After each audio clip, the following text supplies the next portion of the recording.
Welcome back. This is part 2 of the frontal 360 installment.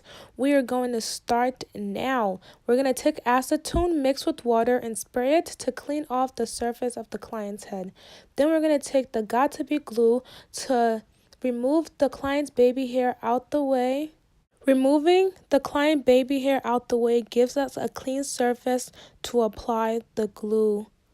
Before applying the glue, we're going to take a small Q-tip with acetone with the water mixture just to clean off any extra oil. Then we're going to take Ghost Bond glue and apply it 2 inches away from the client's hairline. Some people prefer covering a portion of their forehead and some do not. So she decided to cover a portion of her forehead, and that's how we're going to do the installment today. I am now just plucking the 360 frontal, just taking some of the hair out to thin out the hairline to make sure that it meshed seamlessly into hers. And we previously bleached the 360, and now she's showing me the style that she wants to achieve, and it's just baby hair, straight, and middle part. So now we're gonna begin.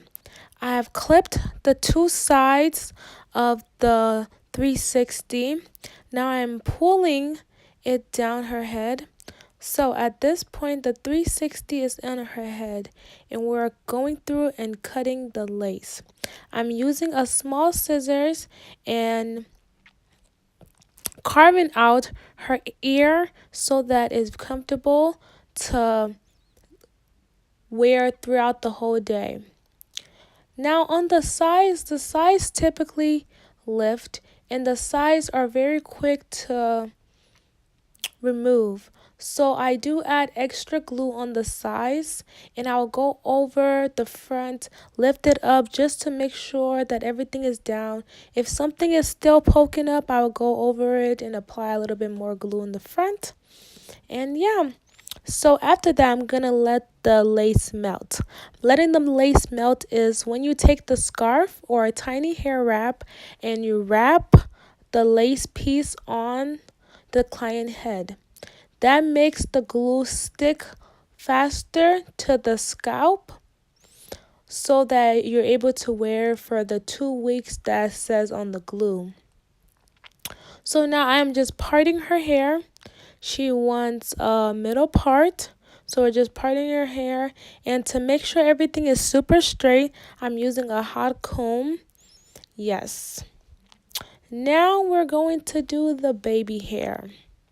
The baby hair, I'm just cutting a little bit of the front pieces. I'm using mousse to lay the baby hair just to outline how I want it to look. And then I'm using a baby hair toothbrush, and then I'm gonna put got-to-be on top of it so that it is still and it's not hardened, but it's on the client's head. It's not moving anywhere. It's not going anywhere. It is on. It's not hardened though. It still looks very natural. So now I'm just showing the other side. So this side has no baby hair on it yet. So I'm just showing the difference, and that side has baby hair. So just depending on your preference, we can either do baby hair or no baby hair. So you have options here. I'm just doing the other side to balance off all the baby hair, and I make sure I put even numbers on both sides. So if I do 3 3, I'll do 3 on the other side. If I do 3 on the left side, I'll do 3 on the right side, straight down the middle. Okay, so I'm just showing you guys how the baby hair is looking on this side. And now after, I'm just going to let the baby hair air dry, and we're going to move on to sewing the back of the 360.